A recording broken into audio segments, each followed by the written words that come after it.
y un poco comentaremos esto, ¿no? Que la aparente espontaneidad del arte queda muerta por la mercantilización, porque cada año tiene que haber necesariamente, te presentan los nuevos artistas. Si fuera espontáneo, a lo mejor un año no hay ningún nuevo artista, pero cada año va a haber nuevos artistas porque hay que producir y hay que, como has dicho, arte, etcétera, ¿no? Bueno, estos son unas categorías que van a volver a salir en la tertulia, pero tenemos una segunda noticia que igual también nos da otro aspecto del arte moderno, que es digamos, la manipulación que ha sido muy sutil, ahora se empiezan ya a saber bastantes cosas del arte por las agencias de inteligencia como la CIA, ¿no? Entonces, esta es una noticia de Infobae, Jackson Pollock y la CIA, luego saldrá un cuadrito de él, la historia secreta de cómo Estados Unidos ganó la Guerra Fría, ¿no? Y entonces, bueno, aquí hay, frente al arte más izquierdista de Kandinsky, que presentaba un arte abstracto que no entraba en la cabeza de los capitalistas, y sobre todo contra el realismo soviético, sobre todo en la época de Stalin, pues... No, perdona, Javier. Sí. Perdona, sí que entraba Kandinsky. El problema es que no era suyo. Es decir, sí. tenían que hacer un equivalente americano. Ya les hubiese gustado a la CIA tener a Kandinsky. Sí, sí. De hecho, la noticia cuenta que la CIA financió a través del MoMA, el famoso Museo de Arte Moderno contemporáneo de Nueva York, financió exposiciones, tal. Entonces, una de las intenciones de potenciar a Pollock era, fijaros lo que dice, que era para humillar a los europeos, su antiguo look, ¿no? que eran artistas que iban todavía con trajes, con caballetes. En cambio, ellos mostraban a Pollock vertiendo pintura directamente de una lata en un lienzo del suelo, ¿no? Y esto iba a inspirar la idea de libertad que iba a traer Estados Unidos a todo el mundo, ¿no? Y la vieja Europa ya estaba y su arte en decadencia, ¿no? Y por eso fundó la CIA el Congreso para la Libertad Cultural, allá por 1950, con la intención de tener controlados toda la manifestación artística que se pudiera salir del canon del mundo anglosajón capitalista, ¿no? Incluso creo que el maestro Chicola tiene alguna anécdota sobre Elvis Presley. Bueno, lo de maestro, por favor, quítamelo porque me chirrían los ejes cada vez que lo oigo. No, pero fíjate que esto que estás diciendo es exactamente así.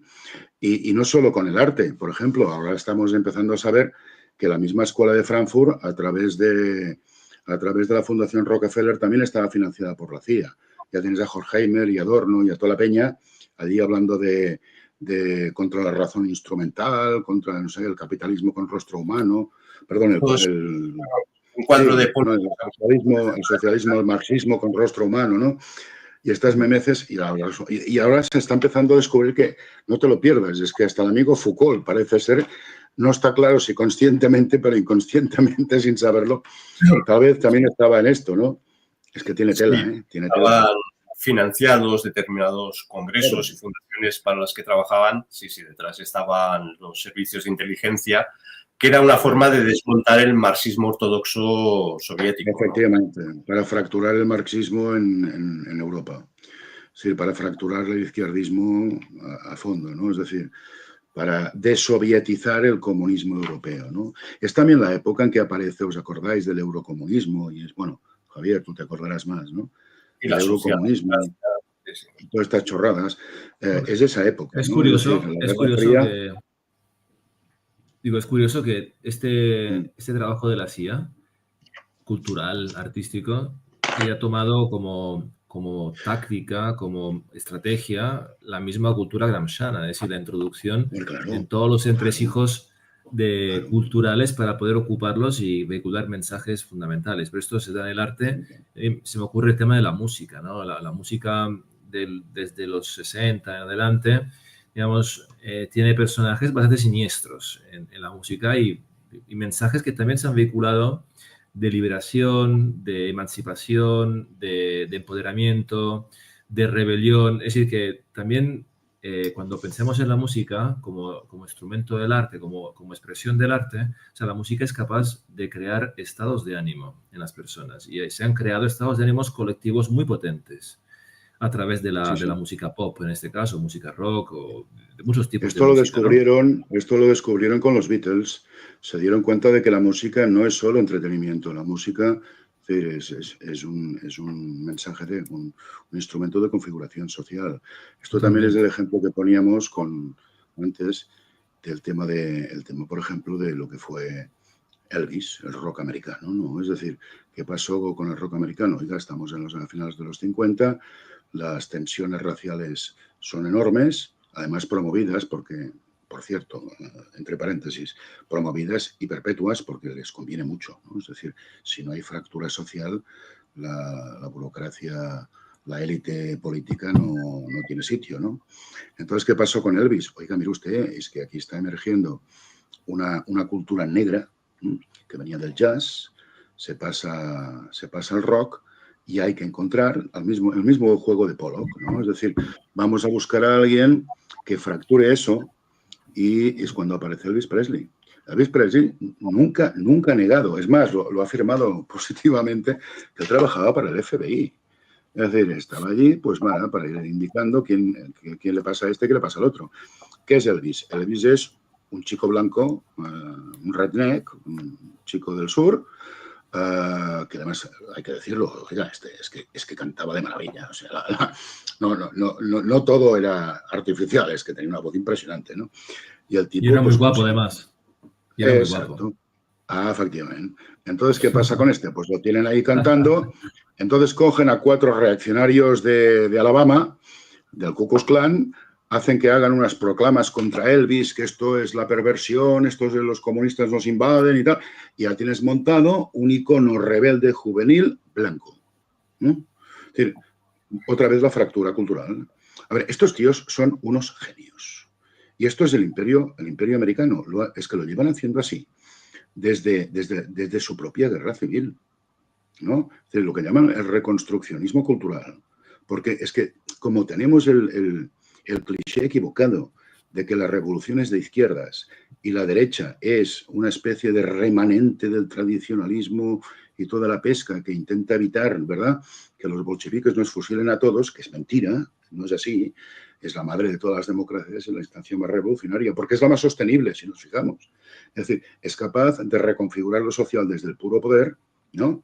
Y evidentemente en un progreso mucho más lento, tal vez menos violento o menos traumático, pero al final nos encontramos con que esos tíos, cuando desde su propia guerra civil, la guerra de Cuba, la guerra de Filipinas, la pérdida de las colonias españolas, es decir, ¿qué han ido haciendo? Reconfiguraciones culturales. No sé si lo comentamos alguna vez, pero, por ejemplo, en la Segunda Guerra Mundial, después de la derrota del Japón, oiga, ¿tú sabes cuántos directores de cine perdieron? Pero estamos hablando de genios, Kurosawa, Kobayashi, bueno, en fin, todos, buenísimos, de primera.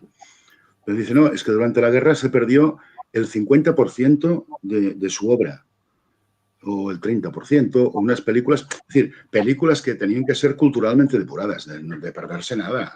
Seguramente están congeladas en algún sitio, pero desaparecieron del sistema, ¿no? Yo, a la luz Esta de esto, gente funciona. Chicola, a la luz de esto que comentas, me pregunto, la música actual, por ejemplo, la música trap, la música reggaetón, que son los estilos que más hoy están en boga, ¿no? Y se escuchan más. Es decir, ¿a qué tipo de revolución cultural está respondiendo? ¿A qué tipo de fractura está respondiendo? Entonces, ahí se entronca, me parece, con la revolución woke, que también es una revolución de fracturas, que usa fracturas Bueno, es que es la culturales, revolución en raciales. serio. Es Y la entonces, revolución en serio, claro. si yo tuviera que elegir 3 características de esta música que hoy se escucha tanto, ¿no? El trap, el reggaetón, yo diría que es un retorno al salvajismo, primeramente, ¿no? A la Sí, animalidad, claro. al ritmo tribal. Sí, Luego, claro, la claro. falta de pertenencia como desarraigo, ¿eh? La idea de que estamos en un mundo echados, arrojados y que tenemos que sobrevivir en medio de, o por lo menos como criminales, ¿no? Todo este imaginario del gángster, de las crew, de todo esto, ¿no? Que son muy típicos de también de un cierto mundo estadounidense profundo, ¿no? Y luego la hipersexualización, es decir, es toda música que todo el tiempo está llamando a un retorno salvaje a la orgía, ¿no? A una indiferenciación, como diría Maffesoli, ¿no? Es decir, la orgía como elemento común de identidad donde nos fusionamos para no pertenecer más a una persona, a un símbolo sujeto que pueda desentonar, ¿no? con la comunidad. Esto es así desde los ditirambos de Dionisio en la Grecia arcaica, ¿no? Es decir, ya era esto, ya existía. Sí, es así, ¿no? Es decir, y un elemento que me parece genial en el control social a través de, en este caso, la música, pero en fin, está en todo, ¿eh? En la pintura, en la escultura, en las chorradas del arco y tal, es este juego, digamos, del concepto de disidencia, ¿no? Es decir, la pretensión de que este arte es un arte rebelde, es un arte disidente, es transgresor y, por tanto, progresivo, progresista, ¿no? Es decir, es una cosa guay, ¿no? Cuando es una disidencia que está completamente subsidiada. Es decir, cuando aparece un tipo de producto artístico que cuestiona todas estas historias, desaparece rápidamente, cuando no es censurado de forma incluso ya descarada, ¿no? Es el caso, por ejemplo, de La Pasión de Cristo, de Mel Gibson, si os fijáis, ¿no? Oiga, ¿le gusta la disidencia? Aquí tiene una.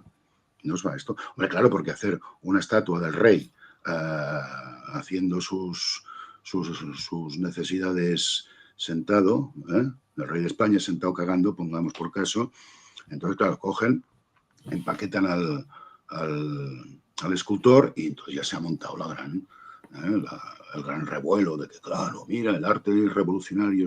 La censura, ¿no? Siempre es una victimización muy clásica. Ahora van a celebrar, no sé si se puede llamar así, ¿no? Los 50 años de Franco y no sé qué más, ¿no? Mira, una cosa que quede más clara que el agua y que se grabe y que quien haga falta que lo apunte, ¿no? Es decir, mira, estos tíos, lo que les molestaba de la censura franquista, no es que fuera censura, es que fuera franquista, ¿eh? Porque hombre, claro, la censura les vuelve locos, ¿eh? Les encanta. Y por eso nos encontramos con otro mecanismo también revolucionario que procede del Imperio Americano. Es decir, ¿tú te acuerdas, Javier, te acuerdas de esos años de la famosa movida madrileña? ¿No? Atroces. Bueno, sí. Yo no me llamo Javier, ¿no? Y todas esas coñas. Es decir, en este momento, el 80% de las canciones que en ese momento fueron top 10 y eran popularísimas, los autores ahora mismo estarían procesados, ¿no? Por una incorrección política brutal. ¿Tú imaginas algo que yo cantando La mataré? ¿No? O tocarlas esto a mi novia y cosas por el estilo. Pero, sin embargo, eso en ese momento era útil. ¿Por qué? Porque acabamos, es decir, con eso se permitía hacer desaparecer los que se llama el franquismo sociológico, pero para reinstaurar otra forma de control social, que es evidentemente que está siendo infinitamente peor, si nos fijamos, ¿no? Es decir, es que ahora mismo, hasta nosotros aquí mismo nos tenemos que estar midiendo las palabras porque según lo que digas, se te cae el pelo. Cuando en los años 70, en las facultades en la Universidad de Barcelona, se podía ser, vamos, cuanto más de izquierdas y más proclamas hicieras, casi que mejor, ¿no? Sí, es falso todo esto, ¿eh?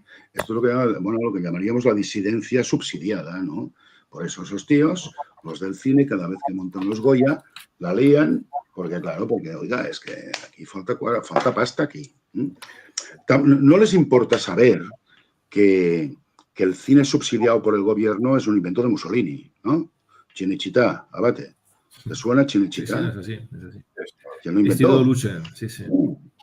Es decir, el cine subsidiado por el Estado es un invento fascista, ¿no? Y estos tíos lo piden, quieren eso. Hombre, es que el fascismo les va. Lo que no les gusta es Hablando de subsidiado, tenemos en España, bueno, aprovecho para saludar a Natalia Tena, que van haciendo comentarios muy interesantes, a Agustín Barruel, que a ver si pueden salir los comentarios suyos en pantalla. Uno te ha pedido bibliografía sobre la Escuela de Frankfurt y la CIA, la Fundación Rockefeller. No, pero ya no cuesta de encontrar, es muy fácil de encontrar ya, ¿eh? O sea, tú pones YouTube y te saldrán un montón de vídeos de esto, es impresionante, sí. Bueno, como decía, tenemos que avanzar. Hay una noticia que enlaza muy bien con lo que estaba comentando Chicola, que es nuestra querida Feria de Arco,